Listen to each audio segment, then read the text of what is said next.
Sunday suspense, শুধুমাত্র radio Mirchi 98.3 FM A. It's hot. Bangla সাহিত্যের রোমাঞ্চকর কিছু গল্প দিয়ে সাজানো আমাদের এই বিশেষ নিবেদন সানডে সাসপেন্স। আজ আপনার জন্য হরিনারায়ণ চট্টোপাধ্যায়ের লেখা ভূত চরিত। হরিনারায়ণ চট্টোপাধ্যায় জন্মেছিলেন 23শে মার্চ 1916 সালে ভবানীপুরে। তার প্রথম উপন্যাস ইরাবতী। ছোটদের জন্য লেখা বইয়ের মধ্যে অন্যতম ভয়ের মুখোশ ও পাথরের চোখ। তার গল্প থেকে বাংলায় অভিসারিকা আর হিন্দিতে মুঠ্ঠি ভর চাওয়াল ছবিগুলি তৈরি হয়। 1949 সালের ছবি চট্টগ্রাম অস্ত্রাগার লুণ্ঠনে তিনি অভিনয় করেছিলেন, পেয়েছিলেন তারাশঙ্কর পুরস্কার। তার মৃত্যু হয় 1981 সালে। আজকের গল্পটি আমরা শশধর প্রকাশনী থেকে প্রকাশিত হরিনারায়ণ চট্টোপাধ্যায়ের সেরা ভূতের গল্প এই বইটি থেকে নিয়েছি। প্রধান চরিত্রে গল্পকার ও বাকি ভূতেরা। গল্প পাঠে দীপ, গল্পের সূত্রধার সোমক। শুরু হচ্ছে ভূত চরিত।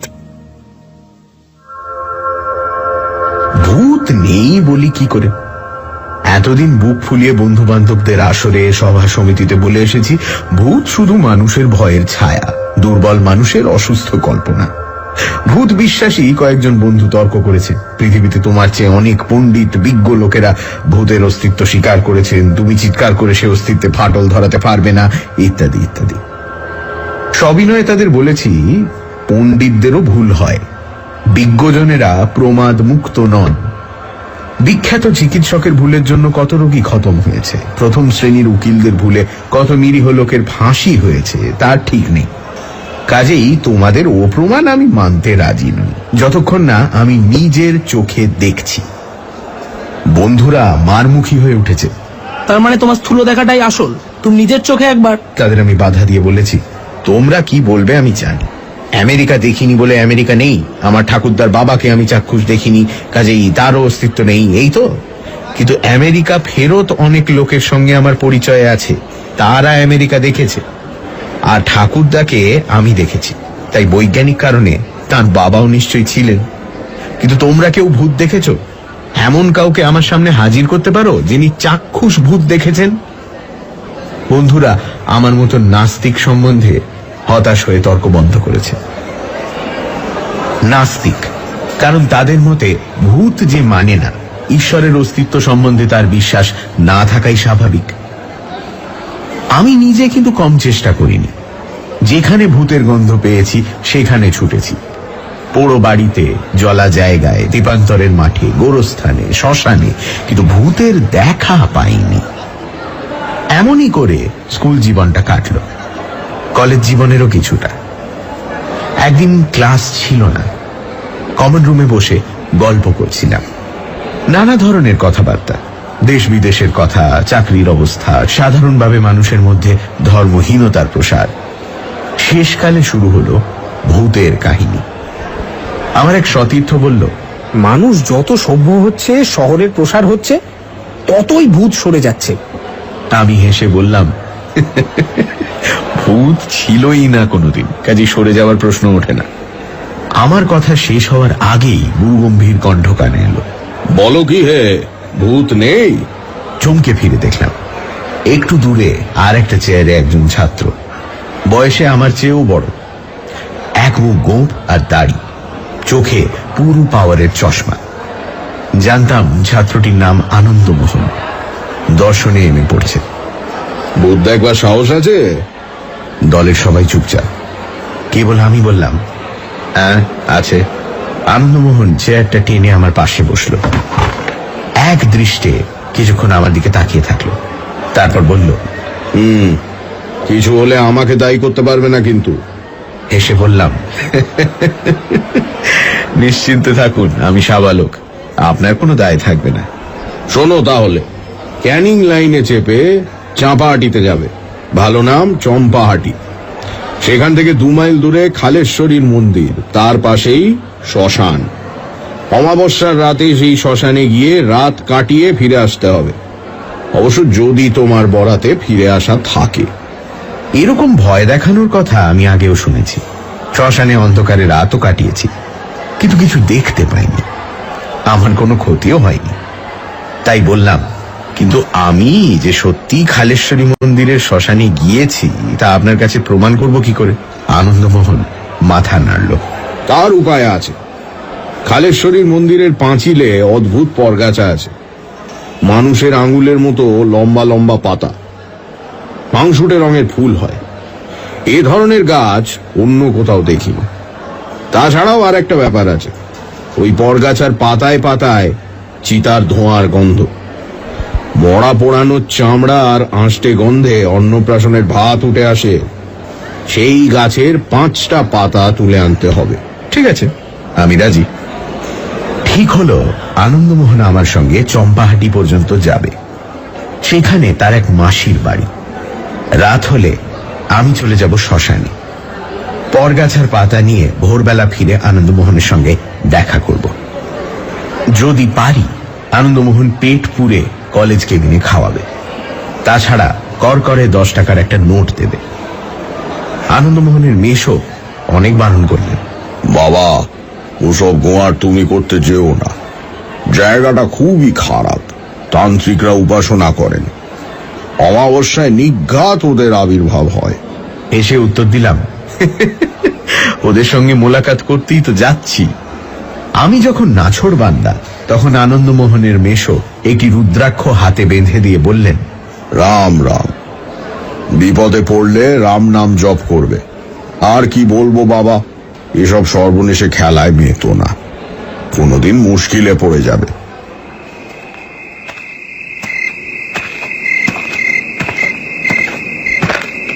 রাত 8টায় খাওয়া দাওয়া সেরে শ্মশানের দিকে রওনা হলাম। ঘুটঘুটে অন্ধকার, ভালো করে পথ দেখাই যায় না। ঝোপে ঝোপে জোনাকির ঝাঁক। কয়েকবার বিশ্রী সুরে পেঁচা ডেকে উঠল। চারিদিকে ঝিঁঝির আওয়াজ। এসবে আমি অভ্যস্ত। এর আগে বাজি রেখে বার তিনেক নানান জায়গায় শ্মশানে গিয়েছি। মরার খাট থেকে গাঁদা ফুলের মালা ছিঁড়ে এনেছি। প্রায় ঘন্টা 3 পর শ্মশানে পৌঁছলাম। এতটা সময় লাগবার কথা নয়। মনে হয় পথ হারিয়েছিলাম। শ্মশানের কাছাকাছি আসতেই তীব্র মাংসলো গন্ধে বমি আসতে লাগল।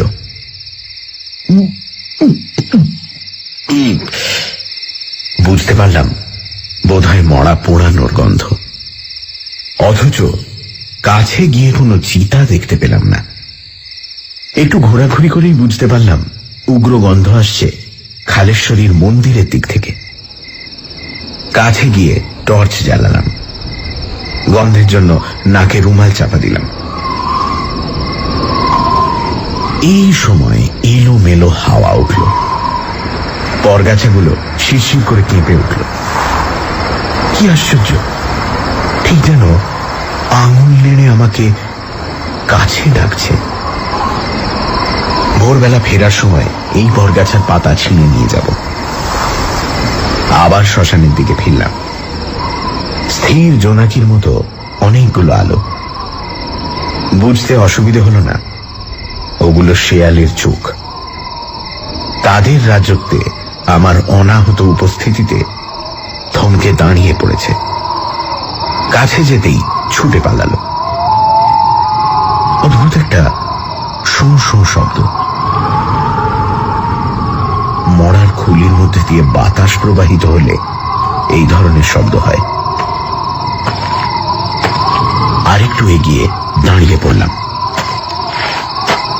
উঁচু ঢিবির ওপর বাঁশের খাট, তার উপর একটা মরা, মুখ ঢাকা। ধারে কাছে কোনো লোক দেখতে পেলাম না। সরে এলাম।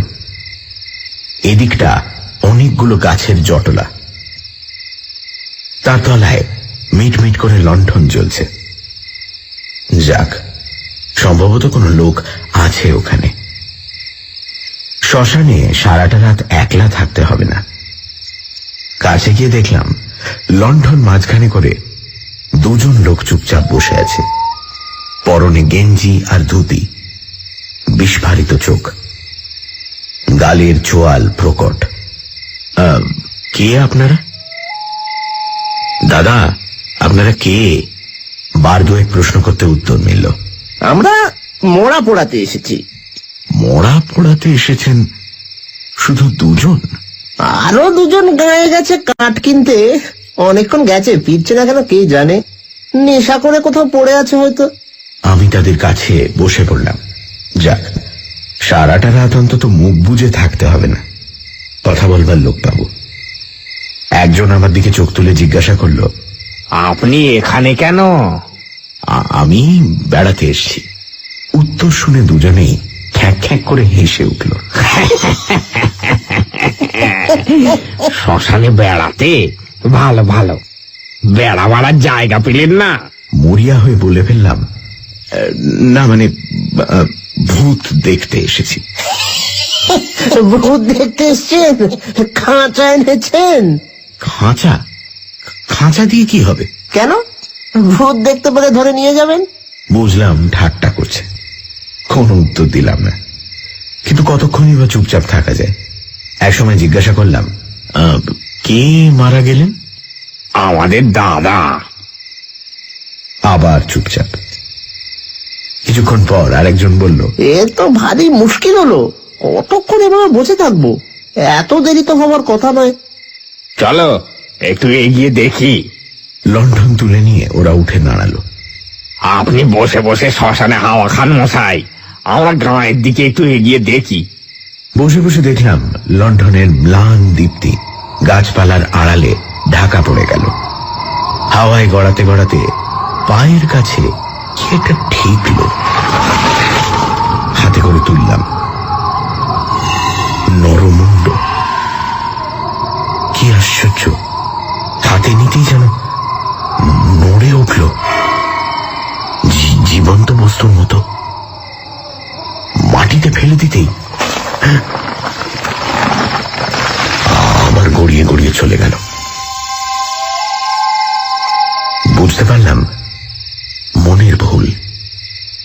না, মনের ভুল নয়, মনের ভয়। ভয় ঝেড়ে ফেলার জন্য উঠে দাঁড়ালাম। হাঁটতে হাঁটতে ডোবার ধারে গিয়ে হাজির। ধারে একটা হিজল গাছ, তাতে হেলান দিয়ে বসলাম। বোধহয় তন্দ্রা এসে গিয়ে থাকবে। গায়ে ফোঁটা ফোঁটা বৃষ্টি পড়তে চমকে জেগে উঠলাম। টর্চের আলোয় হাত ঘড়ি দেখলাম, রাত 3টে। তার মানে অনেকক্ষণ ঘুমিয়েছি। আর ঘন্টাখানেক। 4টের সময় এখান থেকে রওনা হলে 6টা নাগাদ আনন্দমোহনের মাসির বাড়ি পৌঁছে যাব। তার আগে বরগাছার পাতাগুলো ছিঁড়ে নি। আবার মন্দিরের কাছে এলাম। হাত বাড়িয়ে পাতা ছিঁড়তে গিয়েই বিপদ। কিছুতেই ছিঁড়তে পারলাম না।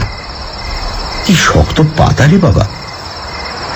শুধু তাই নয়, মনে হলো কে যেন আমায় ধাক্কা দেবার চেষ্টা করছে, বাধা দিচ্ছে। কিছুতেই পাতা ছিঁড়তে দেবে না। মনে পড়ে গেল পকেটে ছুরি আছে। ছুরি বার করে 5টা পাতা কেটে নিলাম। ঠিক মনে হলো মানুষের দেহের উপর যেন ছুরি চালাচ্ছি। তারপরই অবাক কাণ্ড। কাটা পাতা থেকে টপ টপ করে রক্ত ঝরে পড়তে লাগলো। রক্ত মানে লাল রঙের রস। পাতা 5টা রুমালে বেঁধে শ্মশানে ফিরে এলাম। মিটমিট করে লণ্ঠন জ্বলছে, তাহলে লোকগুলো বোধহয় ফিরে এসেছে। লণ্ঠনের কাছে গিয়েই চমকে উঠলাম। সারি সারি 3টে খাটিয়া, কিন্তু লোকজন কোথায়? এরা এলোই বা কখন? টর্চের আলো ফেললাম খাটিয়ার উপর। তারপর মনে হলো পিঠের শীত দাঁড়াবে ঠান্ডা একটা শিহরণ।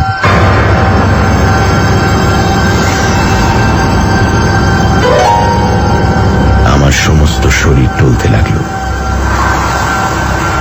এ কি করে হলো? 3টে খাটিয়াতে এক মরা, এক বয়স, এক রকম দেখতে। লণ্ঠন নিয়ে যে দুজন বসেছিল, এখন মনে পড়ল তাদের দুজনেরও একই রকম চেহারা। সেই চেহারা খাটিয়ার ওপর। এবার বুঝতে পারলাম, বেশ একটু ভয় ভয় করছে। কোন যুক্তি দিয়ে মনকে বোঝাতে পারলাম না এরকম কি করে হতে পারে। শ্মশানে থাকতে আর সাহস হলো না। চম্পাহাটির দিকে রওনা দিলাম। পেছনে ফিরতেই মনে হলো কারা যেন খ্যাঁক খ্যাঁক করে হেসে উঠল। নাকি সুরে বলে উঠল, কোথায় গেছেন? ভূত নিয়ে যাবেন কিসে?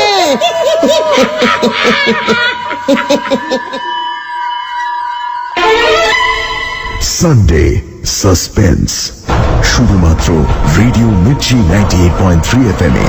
It's hot. গল্পের পরবর্তী অংশ ব্রেকের পর।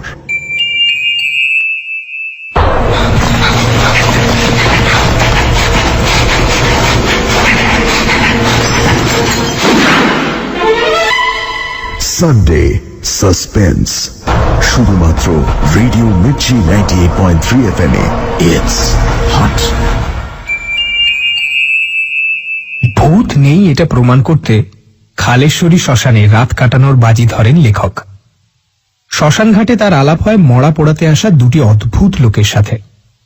শ্মশান থেকে বেরোনোর সময় লেখক দেখেন ওই দুটি লোক আর খাটিয়ায় শোয়ানো তাদের মৃতদেহের মুখ হুবহু এক। তারপর সেবার বাজি জিতেছিলাম বটে, আনন্দমোহনের প্রশংসাও পেয়েছিলাম, কিন্তু মনের মধ্যে একটা সন্দেহ দানা বেঁধে রইল। ভূত যদি নেই, তাহলে একই চেহারার তিনটে মরা পাশাপাশি দেখলাম কি করে? বিশেষ করে যে দুজনকে কিছুক্ষণ আগেই জীবন্ত দেখেছি, কথা বলেছি যাদের সঙ্গে, তারাই মরা হয়ে খাটিয়ায় শুয়ে। ভৌতিক না হলেও অলৌকিক তো বটেই। অনেক বছর কেটে গেছে, ভূতের কথা ভাববার আর অবসর পাইনি। ডাক্তারি পড়া নিয়ে প্রাণান্ত। 5 বছরের কোর্স শেষ হলো 7 বছরে। পরীক্ষার মুখে ঠিক একটা করে ঝঞ্ঝাট। তারপর হাসপাতালে 1 বছর হাউস সার্জন হিসেবে। জীবনের বিভৎস দিকটার সঙ্গে পরিচিত হলাম। সেই সময় সারা শহরে খুনোখুনি রাজত্ব।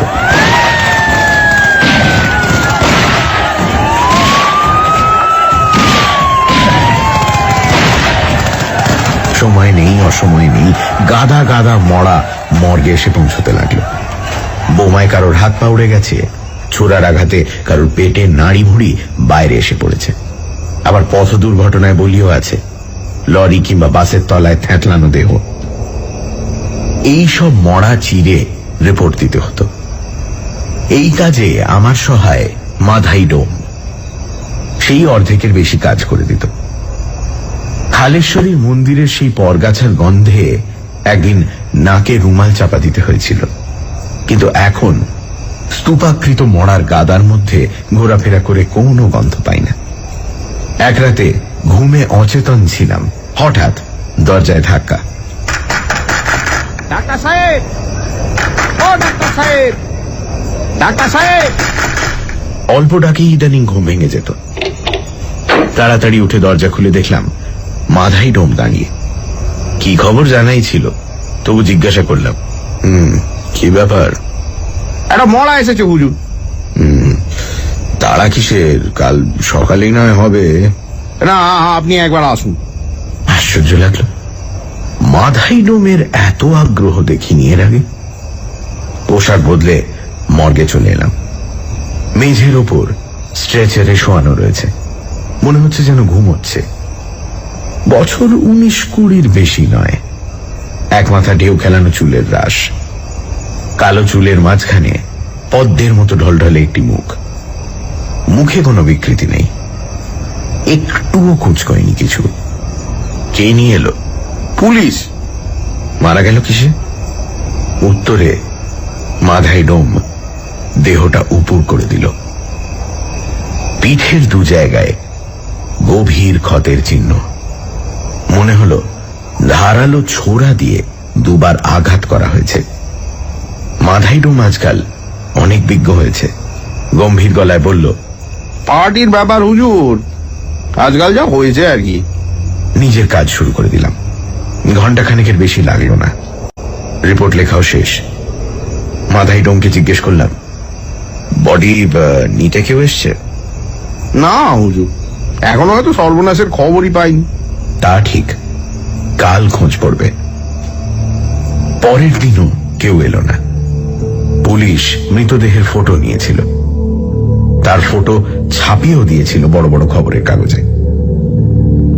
3-4 পার হয়ে গেল, দেহ নিতে তবুও কেউ এলো না।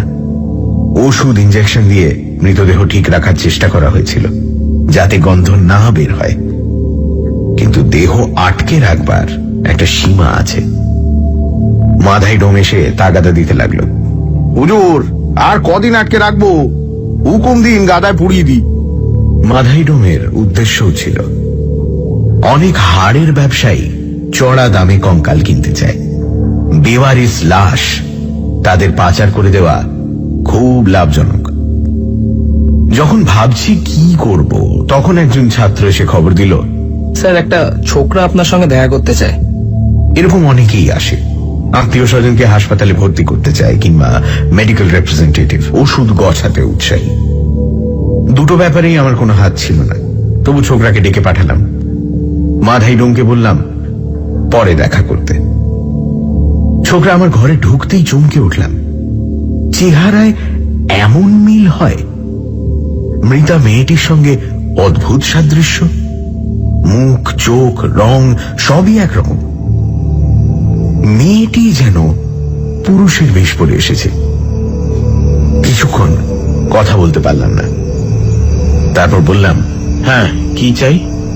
আমার বোন আভার বডিটা নিতে এসছে, ছোড়া মারার কেস। আচ্ছা, এত দেরি হলো আপনার?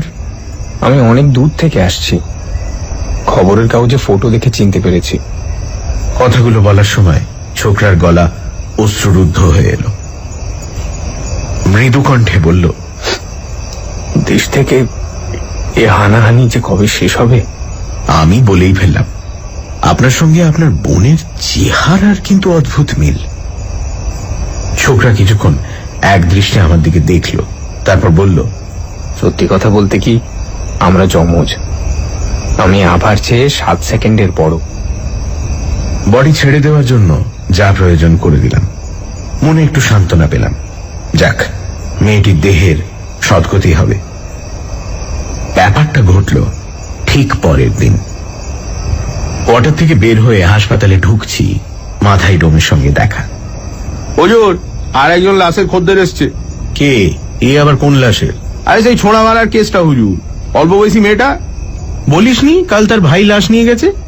বলেছি হুজুর, ভদ্রলোক একবার আপনার সঙ্গে দেখা করতে চান। বিরক্তিকর। বললাম, আসতে বলো। ভদ্রলোক ঢুকলেন, প্রৌঢ়, মাথায় কাঁচা পাকা চুল, চোখে বেশি পাওয়ারের চশমা, খুব গম্ভীর চেহারা। আমি বললাম, আপনি ডোমের কাছে শোনেননি? শুনি তো আপনার কাছে এসেছি সত্যি কথাটা জানতে। যা বাবা, এর আবার সত্যি মিথ্যে কি? ভাই এসে লাশ নিয়ে গেছে, যমজ ভাই।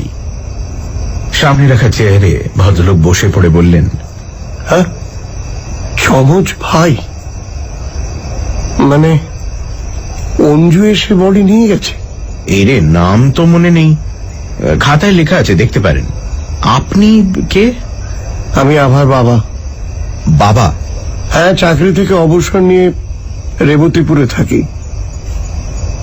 রেবতীপুর অজপাড়াঙ্গা, বর্ধমান থেকে 30 মাইল। আমার সেই মেয়ে আভা এখানে কি করতো আমি জানি না। সত্যি বলতে কি আমার সঙ্গে যোগাযোগ ছিল না, শুনেছি বাজে লোকের খপ্পরে পড়েছিল, চালের চোরা কারবার করত। ভদ্রলোক দীর্ঘশ্বাস ফেলে পকেট থেকে ভাঁজ করা খবরের কাগজ টেনে বার করলেন। কাল একটা কাজে আমি বর্ধমান এসেছিলাম। কি আশ্চর্য ব্যাপার দেখুন, জিনিস কিনে ঘায়ে ফিরছি, সেই কাগজের মোড়কে আবার ছবি। অবাধ্য হোক যাই হোক, মেয়ে তো, সকালেই ছুটে চলে এলাম। কিন্তু আপনাকে তো বললাম আপনার ছেলে এসে বডি নিয়ে গেছে। কিন্তু তা কি করে হতে পারে? ভদ্রলোক অদ্ভুত দৃষ্টিতে আমার দিকে তাকালেন। না হবার আবার কি আছে, আপনার মতন তিনিও খবরের কাগজ দেখেই এসেছিলেন। সে কি? কি বলছেন আপনি? অঞ্জু তো 5 বছর আগে মারা গিয়েছে, বাস্তব ঘটনায়। এবার আমি সোজা হয়ে বসলাম। সে কি? সেই জন্যই তো আশ্চর্য লাগছে। অঞ্জু, না না না না না না না, অঞ্জু কি করে আসবে? অনুভব করতে পারলাম শরীরের রক্ত মুখে এসে জমেছে। অনেক বছর আগে কালেশ্বরীর মন্দিরের পাশে শ্মশানের সেই অভিজ্ঞতাটা মনকে আচ্ছন্ন করল। দুটো ঘটনাই তো আমার নিজের চোখে দেখা। ভূত নেই এ কথা বলি কি করে, কোন যুক্তিতে?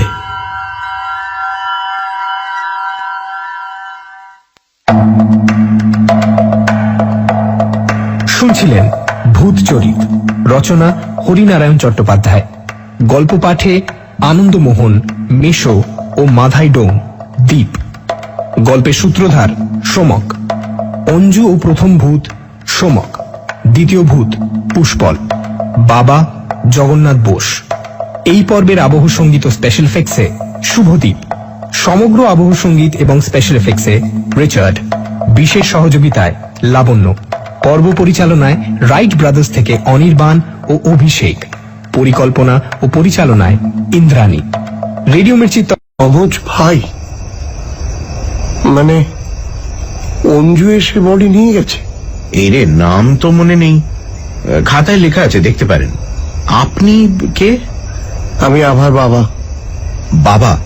হ্যাঁ, চাকরি থেকে অবসর নিয়ে রেবতীপুরে থাকি। রেবতীপুর অজপাড়াঙ্গা, বর্ধমান থেকে 30 মাইল। আমার সেই মেয়ে আভা এখানে কি করতো আমি জানি না। সত্যি বলতে কি আমার সঙ্গে যোগাযোগ ছিল না। শুনেছি বাজে লোকের খপ্পরে পড়েছিল, চালের চোরা কারবার করত। ভদ্রলোক দীর্ঘশ্বাস ফেলে পকেট থেকে ভাঁজ করা খবরের কাগজ টেনে বার করলেন। কাল একটা কাজে আমি বর্ধমান এসেছিলাম। কি আশ্চর্য ব্যাপার দেখুন, জিনিস কিনে ঘায়ে ফিরছি, সেই কাগজের মোড়কে আবার ছবি। অবাধ্য হোক যাই হোক, মেয়ে তো, সকালেই ছুটে চলে এলাম। কিন্তু আপনাকে তো বললাম আপনার ছেলে এসে বডি নিয়ে গেছে। কিন্তু তা কি করে হতে পারে? ভদ্রলোক অদ্ভুত দৃষ্টিতে আমার দিকে তাকালেন। না হবার আবার কি আছে, আপনার মতন তিনিও খবরের কাগজ দেখেই এসেছিলেন। সে কি? কি বলছেন আপনি? অঞ্জু তো 5 বছর আগে মারা গিয়েছে, বাস্তব ঘটনায়। এবার আমি সোজা হয়ে বসলাম। সে কি? সেই জন্যই তো আশ্চর্য লাগছে। অঞ্জু, না না না না না না না, অঞ্জু কি করে আসবে? অনুভব করতে পারলাম শরীরের রক্ত মুখে এসে জমেছে। অনেক বছর আগে কালেশ্বরীর মন্দিরের পাশে শ্মশানের সেই অভিজ্ঞতাটা মনকে আচ্ছন্ন করল। দুটো ঘটনাই তো আমার নিজের চোখে দেখা। ভূত নেই এ কথা বলি কি করে, কোন যুক্তিতে?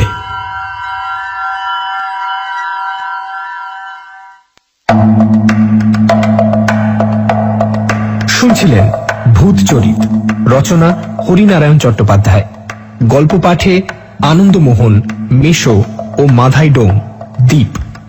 গল্পের সূত্রধার সোমক। অঞ্জু ও প্রথম ভূত সোমক, দ্বিতীয় ভূত পুষ্পল, বাবা জগন্নাথ বোস। এই পর্বের আবহ সঙ্গীত ও স্পেশাল এফেক্টসে শুভদীপ, সমগ্র আবহ সঙ্গীত এবং স্পেশাল এফেক্টসে রিচার্ড, বিশেষ সহযোগিতায় লাবণ্য, পর্ব পরিচালনায় রাইট ব্রাদার্স থেকে অনির্বাণ ও অভিষেক, পরিকল্পনা ও পরিচালনায় ইন্দ্রাণী। রেডিও মির্চি এই পর্বের আবহ সঙ্গীত ও স্পেশাল এফেক্টসে শুভদীপ, সমগ্র আবহ সঙ্গীত এবং স্পেশাল এফেক্টসে রিচার্ড, বিশেষ সহযোগিতায় লাবণ্য, পর্ব পরিচালনায় রাইট ব্রাদার্স থেকে অনির্বাণ ও অভিষেক, পরিকল্পনা ও পরিচালনায় ইন্দ্রাণী। রেডিও মির্চি পরিচালনায় Indrani. Radio Mirchi radio Mirchi radio Mirchi radio Mirchi